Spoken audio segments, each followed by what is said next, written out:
साधना prime news, क्योंकि सच जरूरी है। प्रधानमंत्री के साथ कश्मीर मुद्दे पर चल रही सर्वदलीय बैठक खत्म हुई। पीएम ने कहा, देश की सुरक्षा से कोई समझौता नहीं। पीओके भी भारत का हिस्सा। कश्मीर में प्रतिनिधिमंडल भेजने पर फैसला नहीं। हालात को सख्ती से निपटने की तैयारी।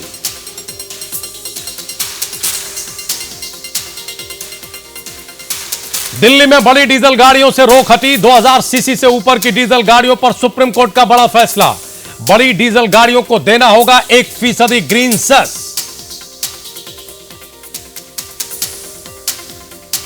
इलाहाबाद हाईकोर्ट ने बुलंदशहर गैंगरेप मामले की सीबीआई जांच के आदेश दिए। 17 अगस्त को होगी मामले की अगली सुनवाई। प्राइम न्यूज की खबर का बड़ा असर। बुलंदशहर में एक बेटी के खूनी खत का सीएम ने संज्ञान लिया। लड़कियों से मिलने पहुंचे एसएसपी, एसपी सिटी, तहसीलदार और एसडीएम। बेटी ने की थी मां के हत्यारों को गिरफ्तार करने की मांग। और नोएडा फोर्टिस अस्पताल में भर्ती बीजेपी नेता बृजपाल तेवतिया की हालत अभी भी खतरे से बाहर नहीं। आज 2 ऑपरेशन हुए, कल होगा तीसरा ऑपरेशन। तेवतिया पर बीती रात हुआ था जानलेवा हमला।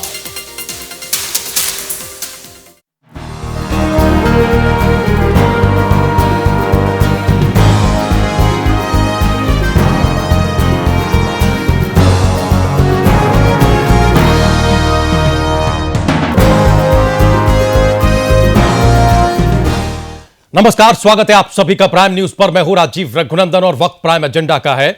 उत्तर प्रदेश की सरकार प्रशासनिक मोर्चे पर हमेशा सवालों के घेरे में रही है। विपक्षी पार्टियां भी अक्सर कानून व्यवस्था को लेकर यूपी सरकार पर निशाना साधती रही हैं। दरअसल उत्तर प्रदेश में आलम यह है कि अपराधियों के हौसले इस कदर बुलंद हैं कि वो पुलिस अधिकारियों को निशाना बना रहे हैं, पत्रकारों और नेताओं पर जानलेवा हमले हो रहे हैं और उत्तर प्रदेश की सरकार कुछ नहीं कर पा रही है। दिल्ली के पास गाजियाबाद के मुरादनगर में गृह मंत्री राजनाथ सिंह के करीबी और यूपी बीजेपी के नेता बृजपाल तेवतिया पर गुरुवार शाम AK-47 राइफल से अज्ञात बंदूकधारियों ने हमला कर दिया, जिसमें तेवतिया समेत 6 लोग गंभीर रूप से घायल हो गए। बताया जा रहा है कि बृजपाल तेवतिया पर अज्ञात बंदूकधारियों ने अंधाधुंध फायरिंग करते हुए करीब 100 राउंड गोलियां चलाई हैं। यह तो सीधे सीधे कानून व्यवस्था की धज्जियां उड़ाने वाली बात हुई। बीजेपी ने तो साफ साफ कहा है कि उत्तर प्रदेश में पुलिस का नहीं, अपराधियों का राज है। इस हमले को लेकर बीएसपी सुप्रीमो मायावती ने भी यूपी सरकार को फिर निशाने पर लिया और कहा कि अगर मुख्यमंत्री अखिलेश यादव से यूपी की प्रशासनिक व्यवस्था नहीं संभल पा रही है तो वो तत्काल इस्तीफा दे दें। उन्होंने कहा कि जब जब यूपी में समाजवादी पार्टी की सरकार बनती है तब तब अपराधियों की मौज हो जाती है। सवाल है कि क्या यूपी में अपराधियों को सत्ता का संरक्षण मिला हुआ है? पिछले दिनों में मथुरा के जवार पार्क को खाली कराने के दौरान करीब 30 लोगों की जान चली गई। सूबे के कैबिनेट मंत्री शिवपाल यादव पर आरोप लगा कि उन्होंने मथुरा कांड के मुख्य आरोपी रामवृक्ष यादव को संरक्षण प्रदान कर रखा था। अब सवाल है कि सरकार के मंत्री ही अगर आरोपियों को संरक्षण देंगे तो अपराध पर लगाम की उम्मीद कैसे की जाए? सपा सुप्रीमो मुलायम सिंह यादव भी अपने कार्यकर्ताओं को कई दफे नसीहत दे चुके हैं। उन्होंने कहा कि मेरे पास कुछ पार्टी नेताओं की जमीन कब्जा करने, भ्रष्टाचार और अवैध ढंग से धन कमाने की पूरी सूची है, सूचना है। इसे अगर नहीं रोका गया तो जनता आने वाले चुनाव में सबक सिखा देगी। इससे साफ है कि सत्ताधारी पार्टी में कहीं ना कहीं कुछ तो गड़बड़ है। प्राइम एजेंडा आज इसी पर है।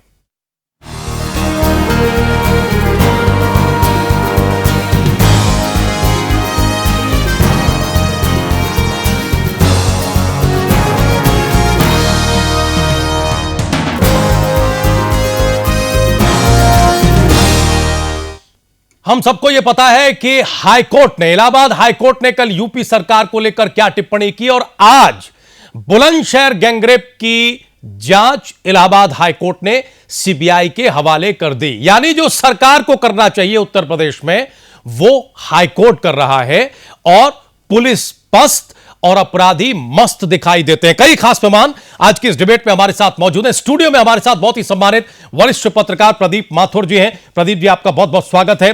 अनीता अग्रवाल जी हमारे साथ हैं, प्रवक्ता नेता भारतीय जनता पार्टी उत्तर प्रदेश इकाई। अनीता अग्रवाल जी, आपका बहुत बहुत स्वागत है। केसी जैन साहब, सह प्रवक्ता नेता समाजवादी पार्टी, हमारी इस डिबेट में है। जैन साहब, आपका भी बहुत बहुत स्वागत है। पंकज तिवारी, प्रवक्ता नेता कांग्रेस पार्टी, आज की इस डिबेट में है। पंकज जी, आपका भी बहुत बहुत स्वागत है।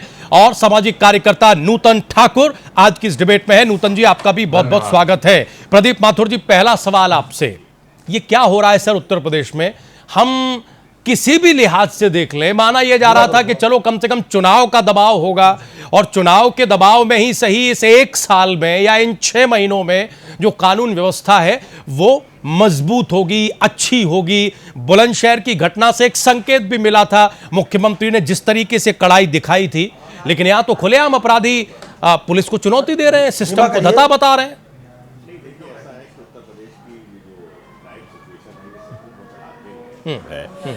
लेकिन मुझे लगता है कि सारी चीज़ जो है इस पे बारे में ज़्यादा डिस्कशन इसलिए हो रहा है कि चुनाव सामने आ रहे हैं, ये सारी बात हो रही है। इस तरह के तमाम बातें जो हैं यूपी में बाहुबलियों का राज है, इस तरह के तमाम माफिया लोग हैं, ये आज कोई नई बात नहीं है, हमेशा से रहा है ये। लेकिन इस वक्त ये इसके बारे में जो पूरा जो चर्चा है वो सब है वो इसलिए कि राजनीतिक लड़ाई बहुत तीखी होती चली जा रही है और ये सब बात है। अब देखिए, जहाँ तक इसका सवाल है, नहीं सर, यूपी सरकार को दिक्कत क्या है? सवाल यह है कि क्यों चीजें बद से बदतर होती जा रही हैं? नहीं देखिए, क्यों हाथ से फिसलती जा रही हैं? भाई, सरकार जब कानून व्यवस्था जैसे महत्वपूर्ण मसले पर घिरी नजर आती है, नतीजा यह कि विरोधियों को मौका मिलता है। आज मायावती को मौका मिला, बीजेपी को मौका मिला।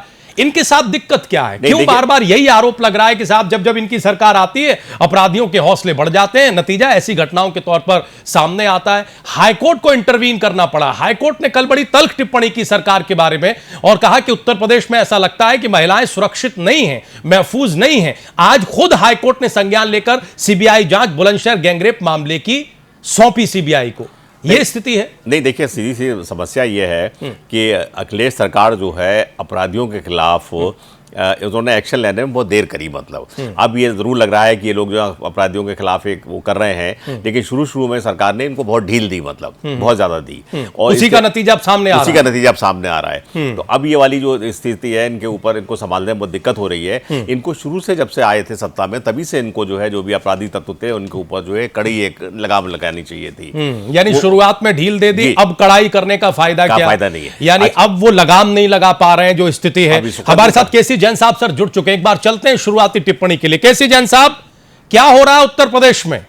न पत्रकार सुरक्षित, न महिलाएं सुरक्षित, न नेता सुरक्षित।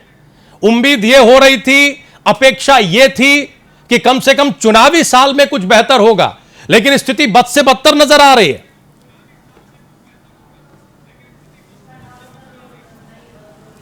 देखिए राजीव जी, समाजवादी पार्टी सरकार आने के बाद में क्राइम बिल्कुल कंट्रोल हुआ है।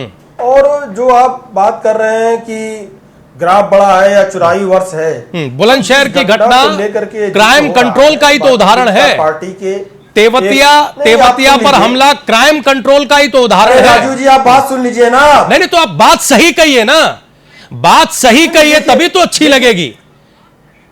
स्थिति यह है कि गैंगरेप की गैंगरेप की घटनाएं रुक नहीं रही है। नहीं, सुन तो लीजिए आप, गैंगरेप की घटनाएं रुक नहीं रही। हाईकोर्ट टिप्पणी कर रहा है आपकी सरकार के बारे में। नहीं, केसी जैन साहब, हाईकोर्ट उत्तर प्रदेश में इलाहाबाद हाईकोर्ट महिलाओं की सुरक्षा को लेकर टिप्पणी करता है। नहीं, और आप ये कह रहे हैं कि घटनाएं कंट्रोल में आ रही हैं। ये कंट्रोल की स्थिति है उत्तर प्रदेश में। आप बात सुनिए। हाँ राजीव जी, हाँ, नहीं बिल्कुल कंट्रोल में घटनाएं। और अगर कहीं पे कोई घटना होती है उस पे तत्काल एक्शन होता है, उसमें कोई हीला हवाली नहीं है। इसीलिए हाईकोर्ट को टिप्पणी करनी पड़ी। और अगर आप डाटा लेंगे, अगर आप क्राइम डाटा, नहीं आप बात सुनिए ना पूरी बात राजू जी। अगर आप क्राइम डाटा लेंगे कि क्राइम डाटा बढ़ा है, तो ये क्राइम डाटा इसलिए बढ़ा है क्योंकि छोटी सी शिकायत पे, छोटी सी घटना पे तुरंत एफआईआर लॉन्च की जा रही है, एफआईआर लिखी जा रही है। माया सरकार में एफआईआर नहीं लिखी जाती थी। एफआईआर लिखना हम बंद कर दें, क्राइम खत्म हो जाएगा। लेकिन हमारी सरकार में माननीय मुख्यमंत्री जी अखिलेश यादव जी के नेतृत्व में अगर कोई शिकायत करने थाने पे जाता है, तत्काल उस पे एफआईआर लॉन्च होती है, उस पे एक्शन लिया जाता है। इसलिए डाटा आ रहा है। अब आपको फिर आईना दिखा दें केसी जैन साहब। केसी जैन साहब, आप कितनी एफआईआर लिखते हैं? केसी जैन साहब, और अगर घटना हुई मैं बताऊं बड़े अदब के साथ। जैन साहब सुन लीजिए, राजीव जी सुन लीजिए, दर्शक और प्रदेश की जनता आपको देख रही है। बहुत अदब के साथ आपको आईना दिखाएं, आपकी पुलिस कैसे एफआईआर लिखती है। नहीं, कैसे एफआईआर लिखती है बताएं। बुलंदशहर की घटना है। अरे साहब सुन तो लीजिए, जो दावे कर रहे हैं उसकी हकीकत भी तो देख लीजिए। सरकार है जो दावे कर रहे हैं सर, दावे का वक्त गया, स्थिति अब सामने है। नहीं, आप जो एफआईआर लिखने की बात कह रहे हैं, इसी बुलंदशहर में 2 बेटियां, इसी बुलंदशहर में 2 बेटियां, राजस्थान। ओहो, सुन तो लीजिए केसी जैन साहब, एफआईआर लिखी जाती है इसलिए घटनाएं ज्यादा दिखती हैं। डाटा की आप बात कर रहे हैं, हम ये कह रहे हैं कि बुलंदशहर में जहां गैंगरेप की वारदात हुई, उसी बुलंदशहर की एक घटना है कि 2 बेटियों को जान से मारने की धमकी मिल रही थी। वो पुलिस के पास जा रही थी, पुलिस ने सुरक्षा दे रही थी, ने एफआईआर लिख रही थी, खून से उन्हें चिट्ठी लिखनी पड़ी। वो चिट्ठी मीडिया ने दिखाई, मुख्यमंत्री ने संज्ञान लिया, तब आपके एसएसपी और एसपी सिटी और एसडीएम और तहसीलदार वहां पहुंचे। ये आपके दावे का खोखलापन है, जो अभी आप कह रहे थे कि हम एफआईआर लिखते हैं इसलिए घटनाएं दिखाई देती हैं। सर, दर्शक और जनता आप सब समझते हैं राजीव जी, इसलिए हम आपसे जिम्मेदारी से सवाल पूछते हैं कि उत्तर प्रदेश में कहां पर है कानून व्यवस्था, बताइए। अगर एक घटना जांच में चल रही थी और उसकी एफआईआर नहीं लाज हुई, तो उसको आप अब ये तक करके बता रहे हैं। अब ये तक अभी तक आप कह रहे थे कि आंकड़ा इसलिए बढ़ा है कि हम सारी छोटी से छोटी लिखते हैं। नहीं, अभी आप कह रहे थे कि हम छोटी से छोटी लिखते हैं, और जो उदाहरण दे दिया तो आप एक घटना, नहीं उदाहरण दे दिया तो एक घटना। अच्छी बात है, आपको बचाव करना है। प्रवक्ताओं के साथ मुश्किल तो यही है कि बचाव करना है, चाहे स्थिति जो हो, तो वो जिम्मेदारी आप निभा रहे हैं। ठीक है, हम पंकज तिवारी को ले आए, पंकज जी को चर्चा में ले आए। वो भी उसी प्रदेश में राजनीति करते हैं जहां के बारे में आप दावे कर रहे हैं। पंकज जी बताइए, शायद हम गलत हो सकते हैं, आपकी पार्टी धरना प्रदर्शन आंदोलन कर रही है उत्तर प्रदेश में और 27 साल बेहाल बता रही है। क्यों साहब, क्यों आप लोग 27 साल बेहाल कह रहे हैं, खासतौर से ये 4 साढ़े 4 साल? दिखाइए और बताइए जरा, क्या स्थिति है कानून व्यवस्था की?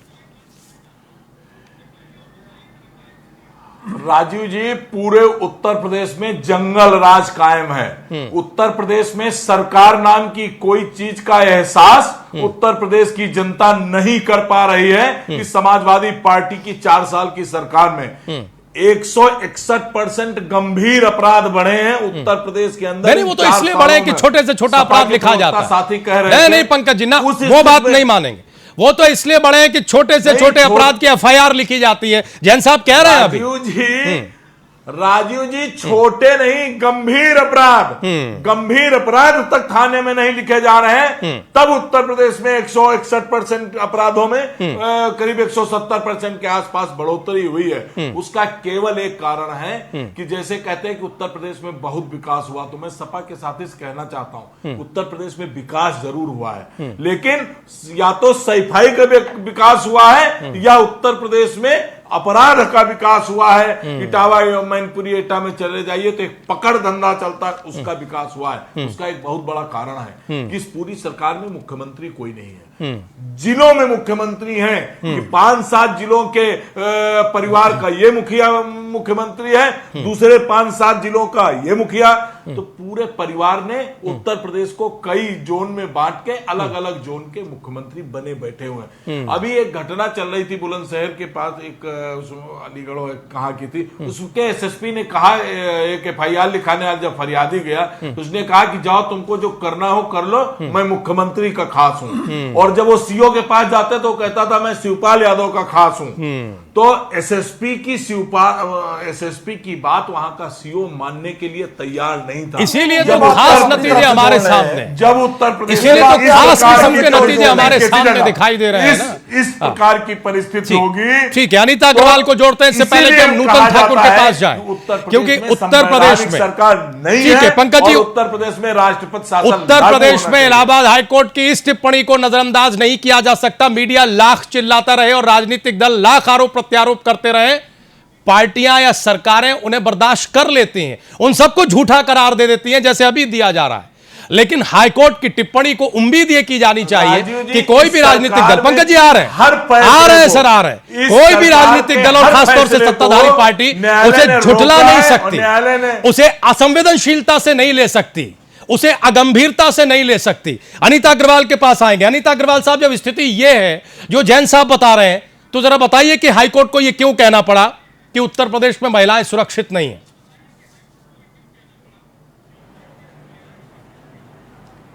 देखिए, सबसे पहले हम ये कहेंगे कि जब से हम इनकी सरकार आई है तभी से लेकर आज तक कानून व्यवस्था हमेशा ध्वस्त रही है। और ये पहले भी जब इनकी समाजवादी पार्टी की सरकार थी तब भी, और बहुजन समाजवादी पार्टी ने कहा था कि इनके हम गुंडों को हम अंदर कराएंगे हम सबको, तब उनकी बहुजन समाजवादी पार्टी है। अब दोबारा फिर इनकी पार्टी आई है, उसमें भी कानून व्यवस्था ध्वस्त। आज हाई कोर्ट को भी एक्शन लेना पड़ रहा है कि महिलाएं सुरक्षित नहीं, व्यापार आज आगे ये कहते हैं महिला अकेली जा रही है तो सुरक्षित नहीं है, अब तो अपने परिवार के साथ जा रही है, घूमने जा रही है तो उसमें भी सुरक्षित नहीं है। मतलब इतनी ध्वस्त कानून व्यवस्था आज तक कहीं नहीं जितनी उत्तर प्रदेश में है। और इसका उत्तर जो है यहाँ की जनता लेगी जरूर इनसे, और इसका उत्तर इनको देगी भी। और सबसे बड़ी बात यह है कि इनको कानून व्यवस्था के लिए भारतीय जनता पार्टी शुरू से ही कहती चली आ रही है कि अखिलेश सरकार जो है कानून व्यवस्था, यहाँ तक कि इनके मुलायम सिंह जी जो इनके नेता है उन्होंने भी इस चीज को माना है कि हाँ कानून व्यवस्था हमारे यहाँ की ठीक नहीं है। और उसके बाद जैन साहब नहीं मान रहे, ये इनकी बात है, जबकि इनके मुखिया भी इस बात को कह रहे हैं कि कानून व्यवस्था यहाँ की ठीक नहीं हो पा रही है, लचर है। और इसको ना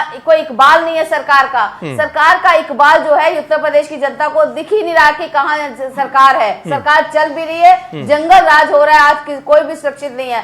रात के समय अगर कोई महिला जाए तो सुरक्षित नहीं, दिन के समय जाए तो सुरक्षित नहीं। आखिर महिलाएं कहाँ जाएं और कैसे जाएं? पता नहीं क्यों सरकार के स्तर पर, अनीता जी, व्यक्ति व्यापारी तक सुरक्षित नहीं है। ठीक, पता नहीं क्यों सरकार के स्तर पर ना हाईकोर्ट की टिप्पणी को गंभीरता से लिया जा रहा है और ना नेताजी की टिप्पणी को गंभीरता से लिया जा रहा है। नेताजी भी कई बार और कई मौकों पर हिदायतें और चेतावनी देते रहे हैं, नतीजे हमारे सामने आते हैं। जरा नूतन ठाकुर जी को हम शामिल करें। नूतन ठाकुर जी, आप सामाजिक कार्यकर्ता और महिलाओं के हकूक के लिए लड़ती रहती हैं। सोच लिया कि सरकार हमारी आने नहीं। ठीक है सर, मैम ठीक है, राजनीति से हम थोड़ा दूर रहते हैं, हालांकि चुनावी माहौल है, राजनीति चली आती है। नूतन ठाकुर जी, क्या वाकई उत्तर प्रदेश में जो स्थिति है हाईकोर्ट वो सही बयां कर रहा है? क्या वाकई उत्तर प्रदेश में अब ये हालत है कि महिलाएं यहां सुरक्षित नहीं है? गांव, घर, हाईवे, हर जगह एक जैसा हाल है और जिन पर जिम्मेदारी है वो पल्ला झाड़ रहे हैं।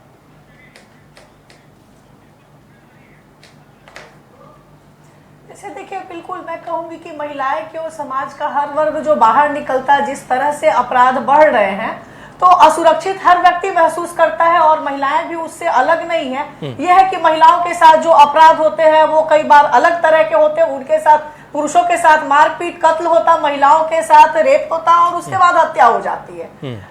मैं कहूंगी कि इससे इतर थोड़ा सा इसके समग्रता में भी जाने की जरूरत है। जब आबादी बढ़ रही है, बेकारी, बेरोजगारी इतनी ज्यादा है, उसके कारण तो अपराध बढ़ रहे हैं। लेकिन जो सबसे बड़ी बात है, जो हाईकोर्ट ने भी टिप्पणी की, पुलिस की भूमिका की, अगर अपराध होते हैं, हो गए, वो एक बार तो समझ में आता है, लेकिन अगर उसके बाद प्रॉपर एक्शन पुलिस ले, तत्काल कार्रवाई करे, जो उसके नॉर्म्स, जो कानून कहता है उसके हिसाब से अगर काम करे, तो शायद अगली बार जो अपराधी हैं, जो अपराध करते हैं, उनपे एक खौफ बनेगा।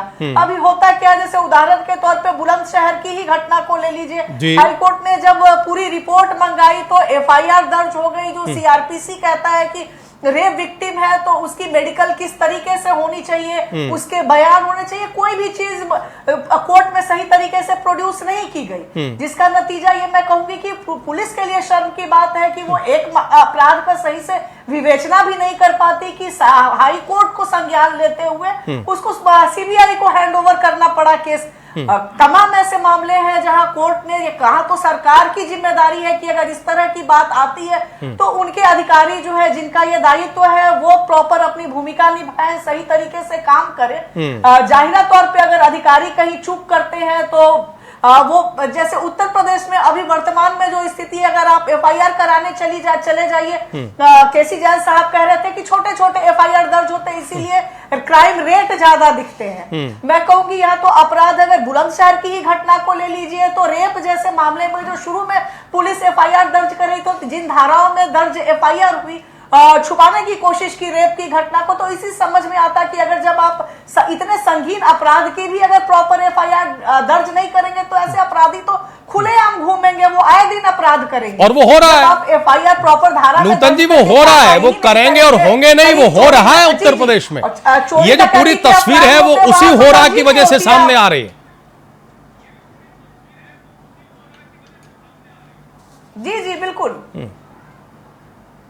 केसी जैन साहब, कोई जवाब है?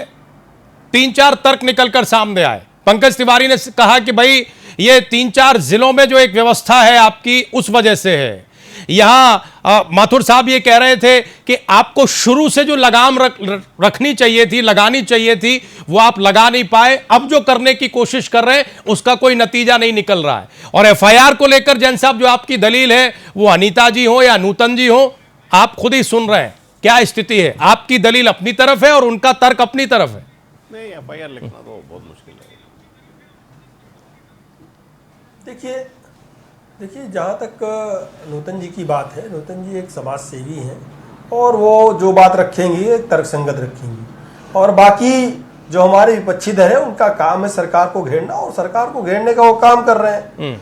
और रही बात ये कि जो घटना बुलंदशहर की हुई, जिसका जिक्र हो रहा है आज, बुलंदशहर के जो अपराधी हैं, इन्होंने 24 घटनाओं का रेप और मर्डर और लूट जैसी 24 बड़ी वारदातों को राजस्थान में अंजाम दिया। राजस्थान में किसकी सरकार है? भारतीय जनता पार्टी की। ये फेलियर साबित हुए, ये उनको गिरफ्तार नहीं कर पाए, पकड़ नहीं पाए। हमारी सरकार ने, हमने उनको पकड़ने का काम, गिरफ्तार करने का काम, जेल भेजने का काम किया। क्या कर रहे थे अब तक ये? बुलंदशहर की घटना हुई, हमने उनको सबको पकड़ करके जेल भेजने का काम किया।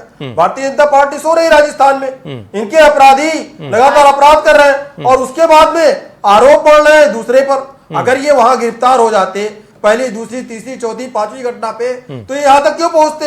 तो सह कौन दे रहा है? अच्छा, साफ जाहिर होता है। जैन साहब एक सवाल करें जो आपकी पार्टी और सरकार की चिंता से जुड़ा हुआ है। जोनों में बांट रखा है, तो ये बिल्कुल गलत बात है। नहीं राजीव जी, जो ये जोन में बांट करने की बात कही, तो ये बिल्कुल गलत बात है, बिल्कुल निराधार बात है। कहीं पे भी ऐसी कोई बात नहीं आई और मुख्यमंत्री जी स्वयं सक्षम है। अभी आप देखिए कि एक जो पूर्वांचल के एक विधायक का जो एक पार्टी है, वो समाजवादी पार्टी में शामिल हुई, लेकिन माननीय मुख्यमंत्री जी को, अखिलेश यादव जी को बिना विश्वास में लिए वो काम हुआ। ये जरूर बात थी कि वहां पे नेताजी को शामिल किया गया था, नेताजी की अनुमति थी, लेकिन फिर भी माननीय मुख्यमंत्री जी ने एक्शन लेते उससे पता चला था, जैन साहब, उससे पता चला था कि कितना कम्युनिकेशन गैप है। उससे ये पता चला था कि परिवार में क्या हो रहा है, उसका उदाहरण सामने आया था। सही कह रहे हैं कम्युनिकेशन। अब आप बिल्कुल सही कह रहे हैं। अगर यानी नेताजी को भरोसे में लिया गया, मुख्यमंत्री को नहीं लिया गया, राजीव वो पता चला। बताया ना, जोन वाला ये वही सिस्टम था, ये वही सिस्टम लागू था, इसीलिए वो प्रभारी है, चूंकि जो है प्रभारी है सरकार। बात पूरी हो जाने दीजिए, बात पूरी हो जाने दीजिए पंकज जी।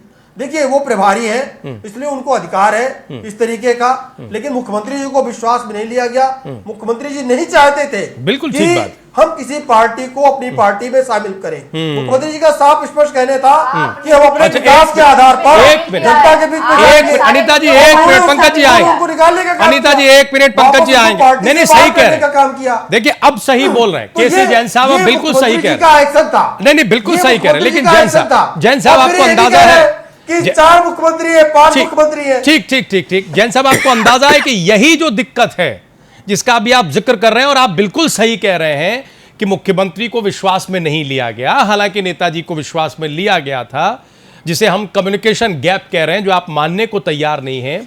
यही स्थिति उत्तर प्रदेश की प्रशासनिक व्यवस्था में है। अधिकारियों को यह समझ भी नहीं आ रहा है कि किसे विश्वास में लेना है और किसे नहीं लेना है। अधिकारियों को समझ में नहीं आ रहा है कि किससे हमें ऑर्डर लेना है और क्या कार्रवाई करनी है।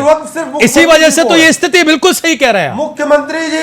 देखिए एग्जीक्यूटिव बॉडी का चीफ मुख्यमंत्री होता है, और मुख्यमंत्री जी स्वतः एक्शन लेते हैं जहां पे जरूरत होती है। साथ ही साथ अगर पार्टी में किसी को शामिल किया गया, अच्छा, और मुख्यमंत्री जी ने उस किनारा किया, इससे स्पष्ट होता है कि मुख्यमंत्री जी स्वयं सारे निर्णय लेते हैं। तो कुल मिलाकर सच्चा में कैसे जैन साहब, नहीं इस बात में भी हम आपका सपोर्ट करेंगे। मुख्यमंत्री तो कुल मिलाकर बिल्कुल गलत है, नहीं कुल मिलाकर अब स्थिति ये हो गई।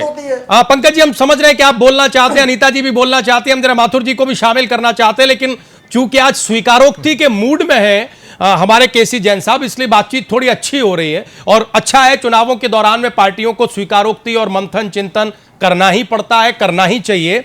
जैन साहब ये बताइए कि क्या वाकई ये जो स्थिति बनी है, इसमें अब सब कुछ मुख्यमंत्री को ही करना होता है? अधिकारी आपके कोई जो है वो अटेंशन नहीं लेते। अधिकारी तब लेते हैं जब मुख्यमंत्री अटेंशन पे करें। ये एक स्थिति बन गई है। मुख्यमंत्री ट्वीट कर दें तो एसएसपी दौड़ते हैं, तो फिर आईजी साहब दौड़ते हैं, मुख्यमंत्री फोन करें तो कार्रवाई होती है। दिक्कत तो यही हो रही है कि हर चीज का संज्ञान मुख्यमंत्री को लेना है। पार्टी में किसे आना है, नहीं आना है, किस घटना में क्या कार्रवाई होनी है, नहीं होनी है, सब मुख्यमंत्री पर डिपेंड है। सिस्टम काम नहीं कर रहा। नहीं राजीव जी, देखिए मुख्यमंत्री जी ने स्वयं स्पष्ट किया था मुख्यमंत्री जी ने कि अगर कहीं पे भी कोई रेप की घटना होती है, कोई इस तरीके की घटना होती है, तो सीधे सीधे उस जिले का डीएम और उस जिले का एसपी ऐसी बड़ी वारदातों के लिए जिम्मेदार होगा। कितने हटाए आपने? नहीं, हम यही पूछ रहे हैं आपसे, हम माथुर जी को लाएं, कितने हटाए आपने? नहीं, कितने हटाए और कहां गैंगरेप और बलात्कार नहीं हो रहा है? जैन साहब, नहीं जैन साहब, आप आज अच्छा बोल रहे हैं, आपने कितने हटाए? बात सुनिए। नहीं, हम तो सवाल कर रहे हैं, अच्छी बात है। मुख्यमंत्री ने नहीं कितने हटाए? सिवाय बुलंदशहर के, सिवाय बुलंदशहर के, सिवाय बुलंदशहर के कहां के नहीं हटाए? कहां गैंगरेप नहीं हो रहे हैं? कहां गैंगरेप नहीं हो रहे हैं? कितने जिलाधिकारी और वरिष्ठ पुलिस अधीक्षक एसएसपी आपने हटाए? बताइए। मीडिया का बहुत दबाव था। ठीक, पंकज जी बोलने दीजिए। केसी जैन साहब बताइए, केसी जैन साहब। बदायूं के हटाए गए और बदायूं की जो घटना थी वो झूठी निकली। ठीक, सीबीआई फिर भी हटा दिए आपने, फिर भी हटा दिए। बदायूं की घटना झूठी निकली, फिर भी हटा दिए। गैंग रेप और मर्डर की बात आई थी, वो झूठी साबित हुई बदायूं की घटना, फिर भी हटा दिए। बताइए, ये तो सिस्टम है। सीबीआई जांच हुई, नहीं फिर भी हटा दिए। स्पष्ट करके आ गए। बदायूं की घटना झूठी निकली, लेकिन आपने हटा दिया उनको।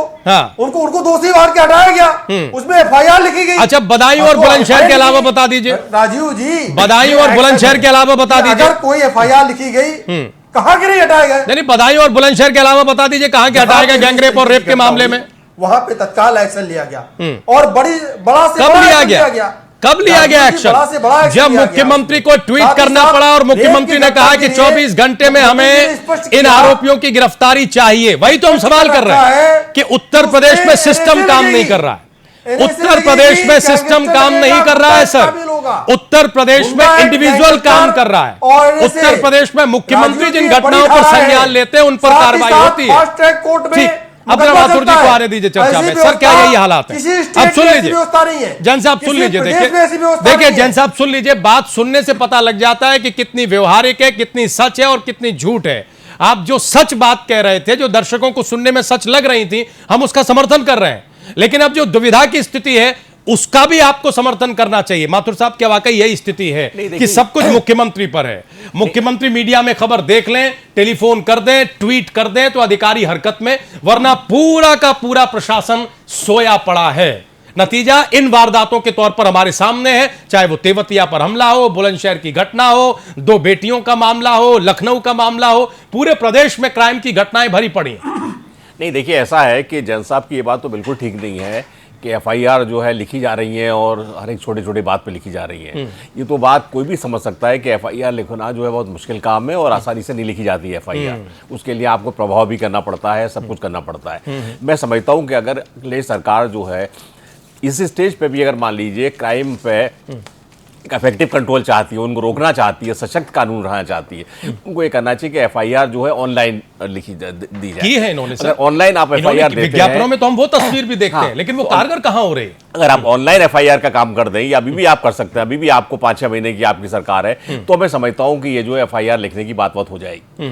दूसरी बात यह है कि ये बात देखिए कोई उसकी बात नहीं है, लेकिन ये सही बात है कि उत्तर प्रदेश की पुलिस में तमाम थानों में जो भर्ती होती है वो जाति के आधार पर होती है, जिससे पूरा पुलिस का मनोबल करता है। मतलब और इस गिरे हुए ऑनलाइन एफआईआर में कितनी एफआईआर फर्जी दर्ज होंगी? कोई दिक्कत नहीं है आपको? कोई दिक्कत नहीं है, मुझे अंदाज है इसका। एफआईआर फर्जी दर्ज होंगी, आप होने दीजिए ना, है आपको? कोई दिक्कत नहीं है। अच्छा, इस वजह से नहीं कर रहे हैं आप? ठीक है, देखिए मेरी बात सुनिए। एफआईआर में ऑनलाइन में तमाम फर्जी होंगी, मुझे मालूम है ये बात, मैं जानता हूं। मैंने भी आपका कोड वगैरह बहुत सालों कवर किया है, लेकिन इसमें यह है कि आप हमेशा जो है क्या कर सकते हैं कि फर्जी और गैर फर्जी में आप अंतर कर सकते हैं, मतलब ऐसी कोई बात नहीं है। लेकिन यह है कि एफआईआर लिखी जाए, इस बात की पूरी अगर मान लीजिए जो है क्या करना चाहिए, इसके राइट जो है ये अगर आप वहां थाने के मुंशी को दे देते हैं, तब एफआईआर कभी भी नहीं लिखी जा सकती है। उसे पैसे भी चाहिए, उसे और भी सब चाहिए। दूसरी बात मैं कह रहा था कि जो तमाम जो अपोजिट पार्टी परेशान होगी, अपोजिट पार्टी जो परेशान होगी,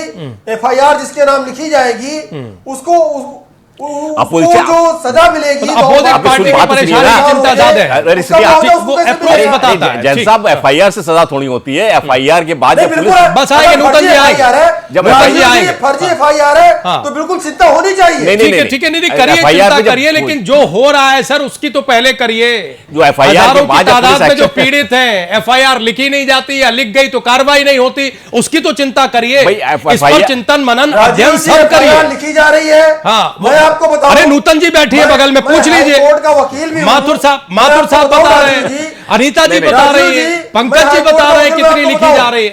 7 साल घटनाएं बता रही है कितनी लिखी जा रही है। दावे करने से क्या है सर? जब से ये प्रावधान सुप्रीम कोर्ट ने जब से ये रूलिंग की है कि 7 साल से कम की सजा में अरेस्टिंग नहीं होगी, तब से इस तरीके की घटनाओं का एफआईआर, इस तरीके की एफआईआर होने की नहीं, जैसा संख्या सबसे बड़ी है।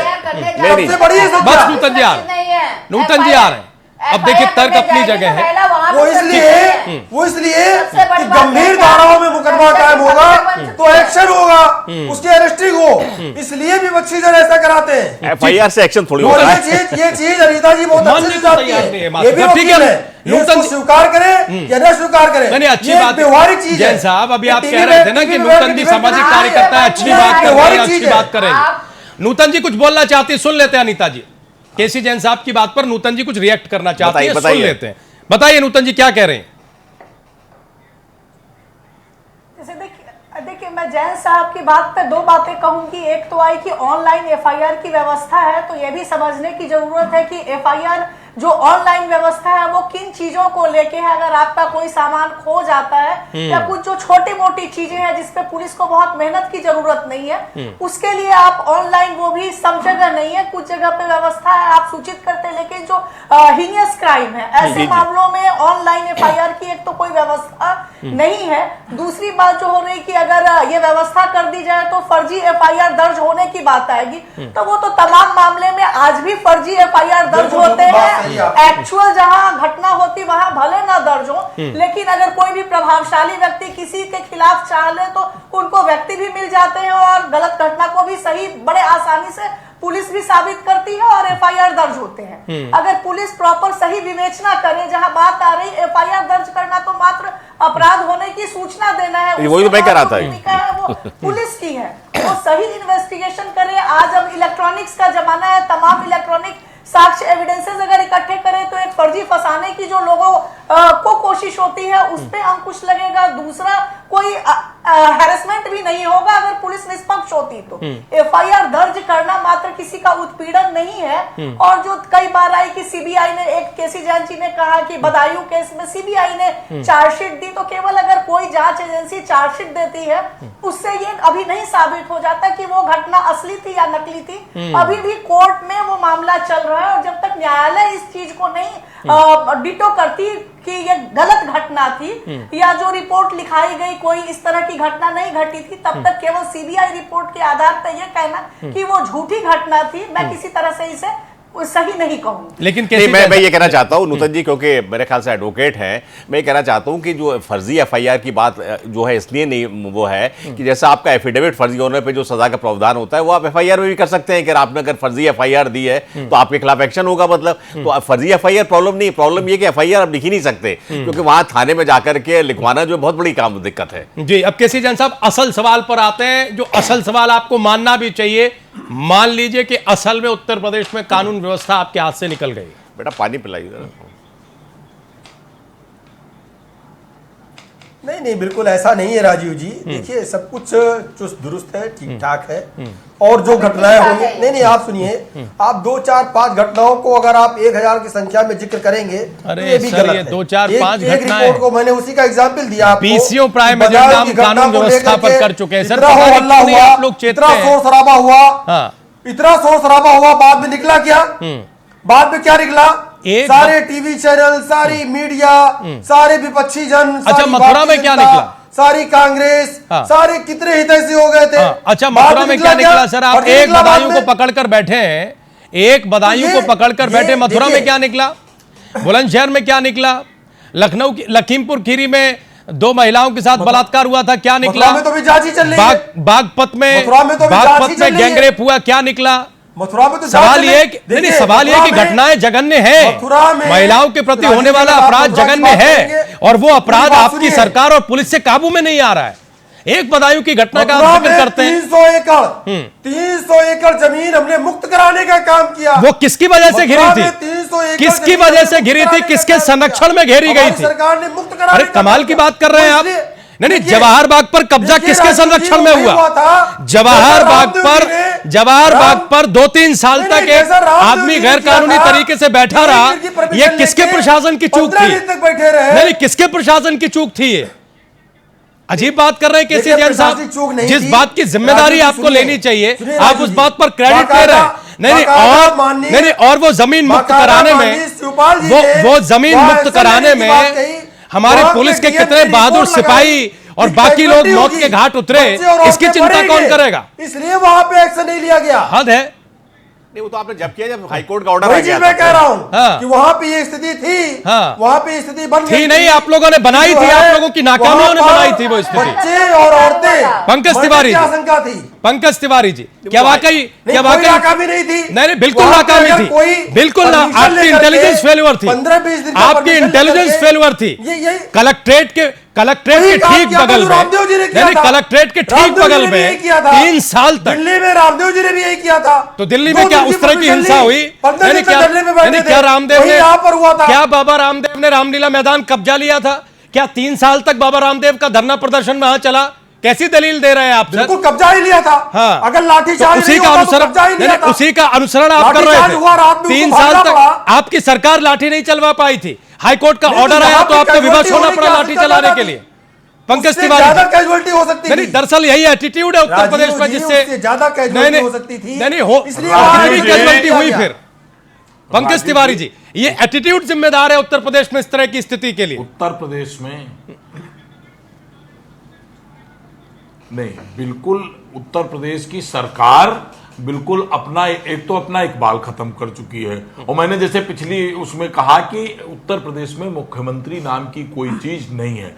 अब मुख्यमंत्री जैसे बताते हैं सपा के साथी कि मेरे मुख्यमंत्री बहुत संवेदनशील हैं। संवेदनशीलता से देश और प्रदेश, राजीव जी, नहीं चलता। अब डीजीपी का काम मुख्यमंत्री करे, गृह सचिव का काम मुख्यमंत्री करे, थानेदार का काम मुख्यमंत्री करे, तो मुख्यमंत्री और जो इनके कैबिनेट के सहयोगी अपने अधीनस्थों को गाली दे उस पर भी कार्रवाई का काम मुख्यमंत्री करे। तो मुख्यमंत्री अपने सहयोगी इनके बीच में इतना ज्यादा घिर चुके हैं कि मुख्यमंत्री को उत्तर प्रदेश की दशा दिख ही नहीं रही है। एका दुक्का कहीं फेसबुक वगैरह दिख गई और कोई चीज बड़ी मीडिया ने उसको बहुत प्रमुखता से आपके साथियों ने रखा। किसी जन जी कह लूं, अपनी बात हो जाने दीजिए मेरी, आप जवाब दीजिएगा। आएंगे जन साहब, आएंगे, बिल्कुल आएंगे। उसके बाद मुख्यमंत्री उसका संज्ञान लेते हैं। मथुरा की राजीव जी, इन्होंने कहा कि हर उस पर कार्रवाई की गई। मुख्यमंत्री आवास 1090 जिसको ये बताते हैं कि मैंने बहुत बड़ा काम किया है 1090 उत्तर प्रदेश को देके, और डीजीपी कार्यालय के 500 मीटर 1090 चौराहे से 800 मीटर और मुख्यमंत्री आवास का एक छात्रा का 14-15 साल की छात्रा का बलात्कार होता है और 2 दिन तक वो लाश पड़ी रहती है। क्या वो तब उस समय के लखनऊ के एसएसपी या कोई हटाए गए थे? हटाना किसी चीज का मर्ज नहीं। पुलिस के अंदर जब तक पुलिस का जो राजनीतिकरण हुआ है, आप लिस्ट उठा के देख लीजिए 90% थानों में किस प्रकार और किस वर्ग के लोग थाने में, एक ही वर्ग ऐसा है जो उत्तर प्रदेश में ईमानदार बचा है, लेकिन उत्तर प्रदेश के थानों का राजनीतिकरण हो चुका है। उत्तर प्रदेश के थाने ब्रेक लेते हैं सर, इस बात पर ब्रेक लेते हैं। केसी जैन साहब से जवाब लेंगे। आप तो 1090 का जिक्र कर रहे थे, बुलंदशहर की घटना ने यह भी बता दिया कि 1090 तो छोड़िए, जिसके कसीदे पढ़े जा रहे हैं और विज्ञापन दिए जा रहे हैं, 100 नंबर जिस पर डायल करके पुलिस को आना चाहिए, पीसीआर को आना चाहिए, वहां तक फोन नहीं उठते। ये बात खुद डीजीपी ने मानी, ये खुद डीजीपी ने मानी। ये तो स्थिति है। दावा चाहे जो करे केसी जैन साहब। एक ब्रेक लेते हैं, ठीक है सर, एक छोटा सा ब्रेक लेते हैं, एक छोटा सा ब्रेक लेते हैं। ब्रेक के उस पार हालात बदलेंगे या फिर ऐसे ही रह जाएंगे, इस पर चर्चा करेंगे।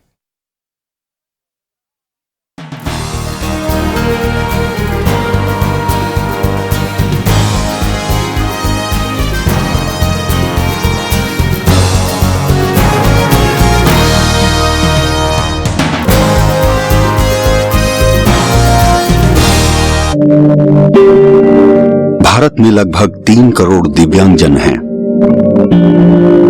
किंतु हमारे सरकारी भवन, अस्पताल, विद्यालय दिव्यांगजनों के लिए सुगम्य नहीं है। यही हाल हमारे रेलवे स्टेशन, बस स्टॉप, बसों तथा रेलगाड़ियों का है। आइए हम बाधा रहित वातावरण का निर्माण करें। सुगम्य भारत अभियान, इसका उद्देश्य है कि देश का प्रत्येक दिव्यांगजन अन्य सामान्य व्यक्तियों के समान स्वावलंबी होकर सम्मान और गरिमा के साथ जीवन यापन करे। सुगम्य भारत, सशक्त भारत। 15 खास जड़ी बूटियों से बना पेट सफा आयुर्वेदिक चूर्ण आज ही ले आएं। पेट सफा पहली रात से ही असर दिखाता है और इसकी आदत भी नहीं पड़ती। पेट सफा, हर रोग दफा। हिंदू, मुस्लिम, सिख, ईसाई, हम हैं भाई भाई। वर्ल्ड ब्रदर ऑर्गेनाइजेशन की तरफ से सभी भारतवासियों को स्वतंत्रता दिवस की हार्दिक शुभकामनाएं। भैया वेट, भैया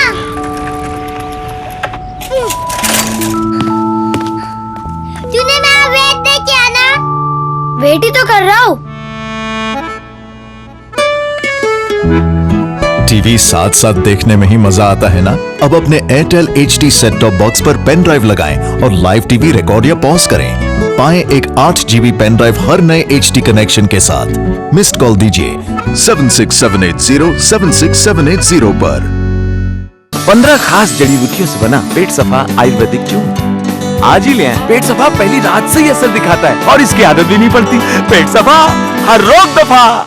राष्ट्रीय उलेमा काउंसिल स्वच्छ एवं ईमानदार राजनीति का प्रतीक। एकता का राज चलेगा, मुस्लिम हिंदू साथ चलेगा। गुलामी नहीं दरबार में, अब रहेंगे सरकार में। अधिकारों की प्राप्ति के लिए RUC के मेंबर बने, संपर्क करें। 15 खास जड़ी बूटियों से बना पेट सफा आयुर्वेदिक चूर्ण आज ही ले आएं। पेट सफा पहली रात से ही असर दिखाता है और इसकी आदत भी नहीं पड़ती। पेट सफा, हर रोग।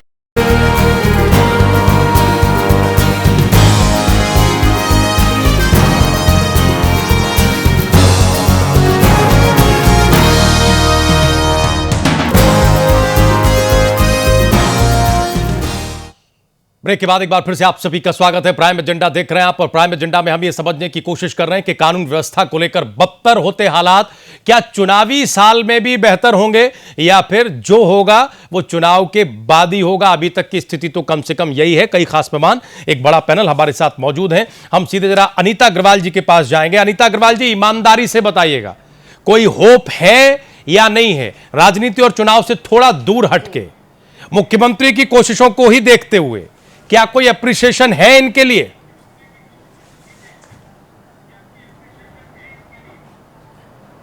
इनसे कोई उम्मीद इसलिए नहीं हो सकती है क्योंकि वाकई में ही ये कानून 1090 ने शुरुआत की, सब कुछ किया, लेकिन इन्होंने कोई भी सुरक्षा, क्योंकि यहाँ की जो पुलिस है, प्रशासन जो है वो सोचता है मेरी सरकार है, मैं जो चाहे जो वो करूं, उसमें कुछ भी नहीं था। इसलिए प्रशासन पे जो अगर FIR करने जाती है पुलिस के पास कोई महिला, तो वहां भी वो सुरक्षित नहीं है, वहां भी रक्षक भक्षक बन चुके हैं। अब प्रशासक जो है सब ये समझ आया कि हमारी सरकार है, हम जो चाहे वो करेंगे, वहां पे कोई एक्शन रिएक्शन नहीं होगा। थोड़े दिन उनको हटाया, फिर उनको ले लिया गया। ये एक नाटक चलता है कि हमने उनको बर्खास्त कर दिया, उसके बाद दूसरी जगह उनको अपॉइंटमेंट कर दिया गया। तो जब ये तो दिखा देते हैं कि इसको हमने यहाँ से बर्खास्त किया, लेकिन कब उसको अपॉइंटमेंट करते हैं वो नहीं दिखाया जाता। जबकि एक हफ्ते के अंदर उनका दूसरी जगह अपॉइंटमेंट हो जाता है, उनकी तरक्की हो जाती है। ये आज हम लोग खुद कहते हैं यहाँ एक मुख्यमंत्री नहीं है, यहाँ पे सारे मुख्यमंत्री इनके हैं। अच्छा अनीता जी, कहते हैं कि ये जो है राजनीतिक चर्चा है, वहाँ पे इतना बड़ा कांड हुआ, उसको उन्होंने कह दिया कि राजनीति कर रहे हैं। आप ये बताइए। एक हम एक अनीता जी से सवाल करना चाह रहे थे। अरे भारतीय कैसी जनता पार्टी कल्याण सिंह की उत्तर प्रदेश में, कल्याण सिंह की सरकार के उत्तर प्रदेश में बाथरूम पिला दिया जा रहा है महिलाओं को मारने के बाद, कोई भी माफिया ये होता है, दंगा करके मारा जाता है, उसको यूरिन पिला देता है। उत्तर प्रदेश में मध्य प्रदेश की घटना भूल गई, क्या क्या होता है आपके वहाँ पर? किस मुंह से आप बात करेंगी? किस मुंह से आप बात करेंगी? आप बोल रहे थे आप हमारी बात पूरी सुनी। नहीं, बात हमने आपकी सुनी। जितनी घटनाएं एमपी में हो रही, साथ के जितनी घटनाएं हो रही हो, यूरिन तक पिला देते हैं महिलाओं को। और जहां जहां सरकारें हैं, महिलाओं को दंगा करके मारा जा रहा है, पीड़ित किया जा रहा है, दरबार कर रहे हैं आप। और ये कानून व्यवस्था की बात करते हैं। आप तो विकास को कर रहे हैं, विकास को ला रहे हैं, आगे ला रहे हैं। और सबसे बड़े शौचालयों की व्यवस्था जो हमारे प्रधानमंत्री जी के शौचालय। अब देखिए स्थिति ये है, शौचालयों की तस्वीर क्या है वो हमने झांसी में विकास कहीं पे नहीं हुआ। ठीक है। और जिस आप 1090 को घेरने का काम कर रही हैं, उसी 1090 ने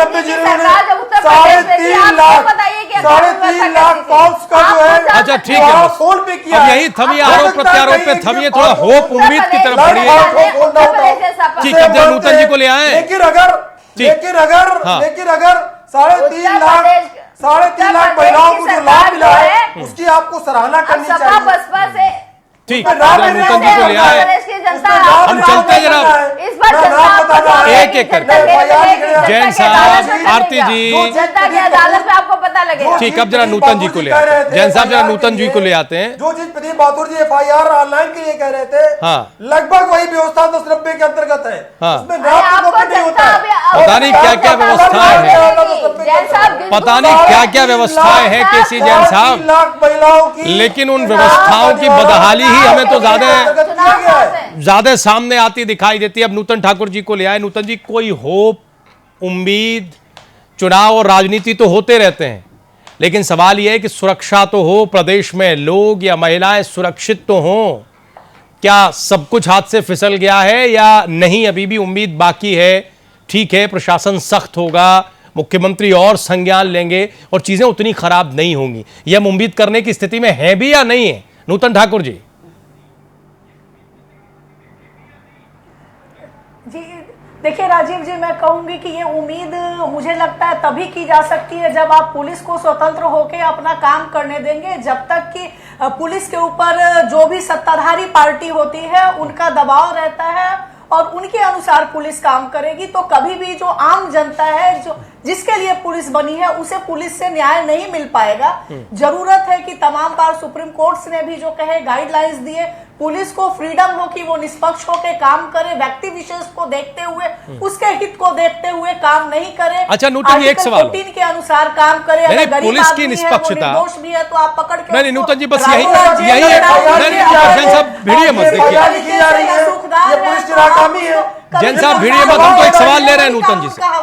नूतन जी एक सवाल, ठीक कार्रवाई करती है, ये दबाव है, जैन साहब, ठीक, नूतन जी एक सवाल, अगर ये प्रशासन के दबाव में FIR लिखिए, कार्रवाई करिए, ठीक, तो ये अच्छा दबाव है या बुरा दबाव है? ठीक है, हमें जरा नूतन जी से एक सवाल ले रहे, नूतन जी से एक सवाल ले रहे, नूतन जी से एक सवाल ले रहे, ठीक है, कार्रवाई करने का निर्देश है, ठीक, निर्देश तो 50 है सर, ये गलत दबाव है राजनीतिक। ठीक है, निर्देश तो 50 होते हैं और है भी, पालन कितना हो रहा है इस पर फोकस होना चाहिए। हम नूतन जी से एक सवाल है। नूतन जी, अभी आपने पुलिस की निष्पक्षता और उसे फ्री होकर काम करने देने की बात कही, हम ये समझना चाहते हैं आपके तजुर्बे से कि ये स्थिति सिर्फ इन्हीं की सरकार में है या होती है, या किसी भी सरकार की यही समस्या है कि कोई भी सरकार आए XYZ, पुलिस को हर सरकार अपने कब्जे में रखना चाहती है, दबाव में रखना चाहती है, या इनमें थोड़ा ज्यादा है? क्या है स्थिति?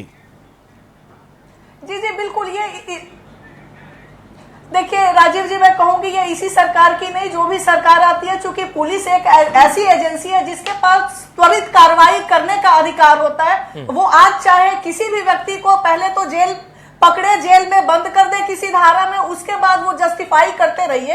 एक कहावत है कि पुलिस चाहे अगर तो आदमी को गधा और गधे को आदमी बता दे, आप साबित करते रहिए कि हम आदमी ही हैं, गधे नहीं हैं। तो जिस एजेंसी के पास तात्कालिक इतनी बड़ी ताकत है, तो कोई भी सरकार उसको हाथ से जाने नहीं देना चाहती है। कई बार राजनीतिक प्रभाव के लिए भी पुलिस का इस्तेमाल किया जाता है। जो राजनीतिक विपक्षी हैं उनके ऊपर कैसे मुकदमे लगाओ, चुप करो, तो तमाम तरीके से पुलिस के मिसयूज भी होते हैं जो सत्ता में पार्टी होती है। जरूरत है कि अगर आप, जैसे केसी जैन साहब ने एक बात कही कि मुख्यमंत्री जी ने कहा है कि अपराध हुए तो अगर रेप की घटना हुई तो फला फला कार्रवाई होगी और पुलिस अधिकारी को भी नहीं छोड़ेंगे।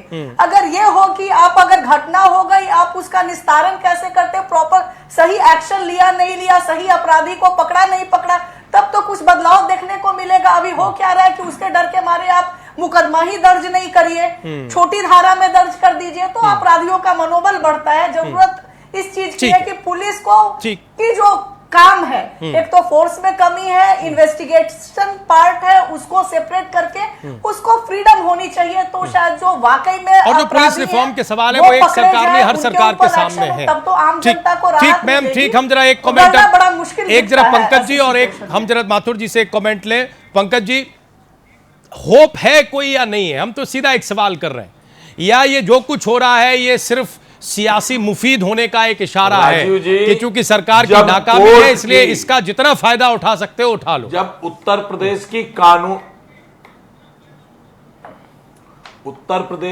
कानून व्यवस्था पर कोर्ट ने संज्ञान अपने आप लिया है, इससे यह अंदाजा लगाया जा सकता है कि कुछ नहीं बचा है। लेकिन मैं बता दूं कि अगर आज भी समाजवादी पार्टी के लोग अखिलेश यादव को अपना मुख्यमंत्री मान लें, जो कि समाजवादी पार्टी के लोग उन्हें अपना, अब डिबेट का कम समय बचा है वरना विस्तार से मैं इस बात को बताता, जब मुख्यमंत्री ही नहीं इनका कार्यकर्ता अखिलेश यादव को मुख्यमंत्री ही मानने के लिए तैयार नहीं है, उसके पास कई मुख्यमंत्री हैं, ऐसे प्रदेश में जिस प्रदेश का एक अनोखा मुखिया विधानसभा में कहे कि मेरी पुलिस इतने बार पिट चुकी है, उस प्रदेश के मुखिया से उस प्रदेश की स्थिति पर कोई उम्मीद नहीं बची है। अब उत्तर प्रदेश या तो भारत की सरकार संज्ञान ले और राष्ट्रपति शासन लागू करे तो हो सकता है, नहीं तो इस उत्तर प्रदेश की जनता को इन 5-6 महीने 7 महीने जब तक अधिसूचना और नया चुनाव नहीं हो जाता तब तक उत्तर प्रदेश की जनता को असुरक्षित और भयभीत जीवन व्यतीत करना। जैन साहब जवाब दीजिए। देखिए राजीव जी, कांग्रेस के साथी जिस तरीके से आरोप लगा रहे हैं, जितने भ्रष्टाचार बिल्कुल नाक से ऊपर तक ये डूब गए भ्रष्टाचार में। अब एक कानून व्यवस्था है, भ्रष्टाचार पे आएंगे तो मैं उस पर भी बहस करने के लिए तैयार। अब समझिए, अब भ्रष्टाचार की कानून व्यवस्था पे बोलिए, आप बोलिए केवल उनका जवाब आप सुनना भी चाहिए आपको, थोड़ा धैर्य रखिए। इनको इसलिए मिर्ची लगती है राजीव जी क्योंकि ये भ्रष्टाचार में वास्तव में नाक से ऊपर तक डूबे रहे और इसीलिए इनकी सरकार चली गई। उत्तर प्रदेश में जो 2 सीटें इनके पास बची उन्हीं माननीय नेताजी की कृपा में बची हैं। अगर समाजवादी पार्टी के प्रत्याशी वहां पे लड़ते तो राहुल जी की और सोनिया गांधी जी की जमानत जब्त हो गई होती। भ्रष्टाचार, लेकिन उसकी लाज कहाँ रख रहे हैं? सरकार प्रदेश में उसकी लाज कहाँ रख रहे हैं भाई जैन साहब? ये तो उसका लिहाज ही नहीं कर रहे हैं, ताबड़तोड़ हमले कर रहे हैं आप पर, आपके मुख्यमंत्री पर। देश को बेचने का काम किया, एंडरसन तक को भगाने का काम किया इन्होंने। इनके राजीव गांधी जी ने एंडरसन तक को बाहर भगाने का काम कहां किया। तक चले गए जब भोपाल की ट्रेजेडी हुई तो ये अपराधी भाग रहे हैं जेलों से, उसकी चिंता नहीं है, एंडरसन भाग गया उसकी चिंता हो रही है। कितने ठीक है, ये सपा वाले यही कर रहे हैं, क्या गलत कह रहा हूँ? समाजवादी पार्टी वाले यही ठीक कह है, रहे ठीक हैं। है, क्या गलत कह रहा हूँ? सही कह रहे हैं भाई, सही कह रहे हैं। नेहरू और महात्मा गांधी तक जाएंगे, बिल्कुल जाएंगे, जो ठीक। कर रखा है वो बोला जाएगा। ठीक है, अब एक फाइनल कमेंट हम जरा माथुर साहब से ले लें। इनको बस सिर्फ सत्ता की लालच दिखाई दे रही है कि हम सत्ता कैसे हासिल करें, ठीक, इसलिए आराम शराब बोलते चले जा रहे हैं। ठीक है माथुर साहब, कोई उम्मीद है? ठीक, सुन लीजिए दोबारा सत्ता में पंकज जी हो गया, यूपी बेहाल, इसके बाद कुछ भी नहीं। ठीक है, अब सुन लीजिए। नहीं देखिए, ऐसा एक तो जैन साहब जो कह रहे हैं, हम लोग जो है बात कर रहे हैं कानून व्यवस्था की, भ्रष्टाचार अलग मुद्दा है, कानून व्यवस्था अलग मुद्दा है, मिला क्यों रहे दोनों आपको। लेकिन मेरा ये मानना है सब बातों के बावजूद कि आशा है और मैं निराश नहीं हूँ। और मैं समझता हूँ पिछले दिनों में 2-3 जो चीज़ें ऐसी हुई हैं उनसे ये आशा बंधी है कि शायद ये मुख्यमंत्री कड़े कदम उठाएं। जैसे एक आपने देखा जवाहर बाग की बात हुई, उसको बड़ी सख्ती से निपटाया गया जैसे भी हो। एक लखनऊ में भी एक साहब थे जिनकी, कोई यादव जी थे जिनकी बिल्डिंग थी बहुत बड़ी, उसको गिराया गया, वो भी अपने को कानून से ऊपर समझते थे, सब है।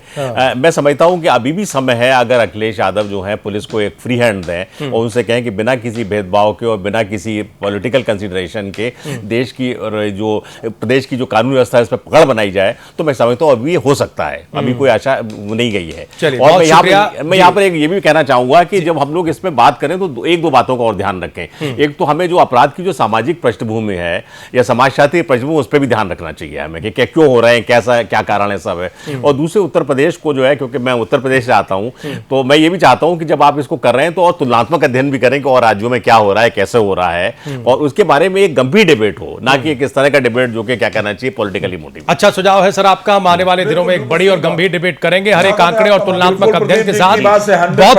बहुत शुक्रिया सभी मेहमानों का। पंकज जी आपका बहुत बहुत धन्यवाद, जैन साहब बहुत शुक्रिया आपका, अनीता अग्रवाल जी, नूतन ठाकुर जी, आपका बहुत बहुत शुक्रिया। माथुर साहब, आपका बहुत बहुत धन्यवाद स्टूडियो में आने के लिए। कुल मिलाकर बार बार एक जुमला कहा जाता है, कहावत कही जाती है, उम्मीद पर दुनिया कायम है। कम से कम उत्तर प्रदेश में कानून व्यवस्था को लेकर अभी थोड़ी उम्मीद रखनी चाहिए, जैसा कि माथुर साहब कह रहे हैं। बाकी सब कुछ सामने आ ही जाएगा। प्राइम एजेंडा आज यहीं तक। आप लोग कहीं जाइएगा नहीं, खबरें जारी हैं।